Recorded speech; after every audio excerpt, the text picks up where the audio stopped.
Imagine watching a regulation loss in January. Couldn't possibly be me. Avs win their 10th in a row over the Buffalo Sabres, 4-1, to finish January 15-0-1. Alex Newhook! Oh boy. Whoa!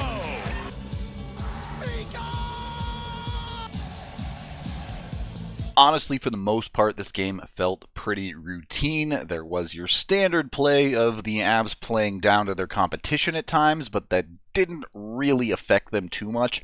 And I think over the course of this entire month, you've seen the Avs step up into a different level against these weaker teams. On the one hand, early on, you had them falling behind and eventually getting it together, coming back and winning the games that they've needed to. But recently, while it hasn't been perfect, you've seen them get the leads, hold the leads, or at least never trail, and finish games. Yes, it's not the prettiest thing in the world. Sometimes you see them play against Chicago where things go crazy in the third period. Sometimes you see the start of the second period in this game where the Avs are just completely taking shifts off. Those things happen, but it's stronger than it was, and at the end of the day, the wins are still the wins. Against a team like Buffalo, when the Avs play strong, when they play hard to their ability, it's obvious that they are just a better team. There's not really much to say about that. Admittedly, you would still like to see the team take a few less shifts or stretches off, even against these weaker teams, but really, they're doing enough to win, and especially with a 10-day break for most of them coming up, it does seem like they're just trying to get it into the break so they can relax and refresh a little bit. You will remember how I mentioned the Avs are just a more talented team here. Most of the goals tonight showcase that, with the first one coming from the top line. Elite NHL center Mikko Rantanen is going to actually win a face-off to get the Avs possession, and the shot is going to come from Landy from out high, gets saved and blocked to the corner, and then the Avs just outwork Buffalo. First, it's Nuke getting in on the puck battle to kick it in deep. Second, it's Mikko reading the play, getting inside, getting the position, and just being a better player. Once he gets the puck, is able to take it away, create a little bit of space, recognize Landy coming down the middle. He's Mikko Rantanen. You know he's a filthy passer. He makes this one look easy to Landy, who creeps to the back door, and the Avs get the goal. For the first time in a long time, it felt like Mikko Rantanen was a lot closer to the best that he can be tonight. It still wasn't the full physical impact of him dominating, but it didn't feel like he took the whole night off. He showed up when the Avs needed him to. He made the sick plays that few players like him can make, and it helped the Avs get to where they needed to be, once again, without McKinnon, and against a team that he should be able to beat fairly handily. The first period was the Avs' best, for sure. They doubled up Buffalo on shots, 13-6, but they only have the one goal to show for it, and that was fine. You'd like to see a couple more there, but Kemper played extremely well in this hockey game, really made sure the Avs were able to kind of cruise around for most of this one. And that's the beauty of this team, is they can get it from anywhere at any time. Yes, the top line is great and is going to show up a lot of nights, but we've seen them get depth scoring. We've seen them get defensive scoring.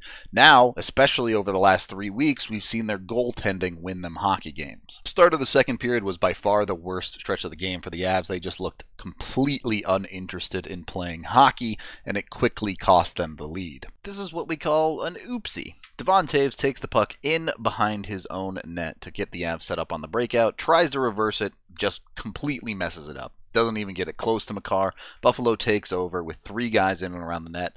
Makar gets a stick on this, almost breaks up the dangerous play, but the puck stays loose right in front of Kemper, and then Buffalo gets a couple of whacks at it, and they're able to tie the game. That's obviously the type of stuff that's just not going to fly against better teams, but the Avs know that, and they've proven that they can show up and play better than this against the better teams. It's just the reality of, call it load management, call it a dumb mental capacity for the team, whatever it is, they can play poorly against the bad teams and still play well against the good teams. There's another side to that. The Avs really do still play well, on the whole, against these bad teams. They just have stretches where they try to get away with less. You get halfway through the second period, the Avs flip the switch, and they pretty much take care of the game. Kind of a funny thing I noticed on this play. First of all, this is a nice keep by Sakura using his hand to keep it in. Puck gets knocked up again. Another glove on a puck here where Alex Newhook is able to drop it to himself and cut to the middle before the puck comes loose. Sakura then gets to the middle of the ice, has a quality opportunity, gets saved, creates a rebound that comes up and towards Newhook. Now, did this hit another hand, or did it just hit Newhook somewhere in the arm? I haven't seen a conclusive angle. Either way, it bounces off of Newhook right to the middle of the ice. Sakura, with great reaction time, reads it, gets a stick on the puck, just kind of floats it to the side. He gets a bit of a lucky bounce. It comes right to Kadri, who's able to finish. Look, the review on this goal came back with the fact that it was not a hand pass. Now, maybe I'm blind, but I didn't see a good quality angle where you can really tell where it hits Alex Newhook. So with the angles the refs have, if they say it didn't hit his hand, I'm just going to take it for face value, and the Avs get the goal. There's also the whole factor that, like, you should be able to pass the puck by slapping it out of the air. I have no problem with that. It shouldn't be illegal. Either way, the call goes the Avs' way, and they are back in the lead, and then they quickly make it 2 with the ensuing power play. You saw this goal literally yesterday. It's just Mikko instead of Landy. Avs work it out high on the power play. Makar eventually sets up Mikko as he creeps down into the dot, and Mikko does the one-timer thing he does so well. I don't think he gets a ton on this, but he places it very, very nicely in the top quarter of the net. Hard for any goalie to stop it. Mikko, he's pretty good. That right there is classic power play Mikko, something you really have wanted to see more of this season. Pretty crazy to think he's quietly at 23 goals on a 40-goal pace this year. Yes, Mikko has had long stretches where he's not playing as well as you'd like him to, but his 50% is good enough for plenty of points. Multiple points regularly on week nights. The guy's still at over 100-point pace, too, so Mikko's just a freak. The third period was entirely uneventful, just not a whole lot going on there. Buffalo really just didn't have the offensive capacity to really make this competitive, especially with Darcy Kemper playing as well as he was behind the Avs. Avs did get outshot 13-6. You could maybe argue that it was a touch on the turtley side, especially in the latter half of the third period, but that was fine. Again, the Avs are getting close to a break. It's been a grueling January. They're trying to conserve a little bit of energy, and Buffalo, in reality, is a team that you can absolutely get away with that. It would eventually be Val Nichushkin to get the empty netter to make your 4-1 final.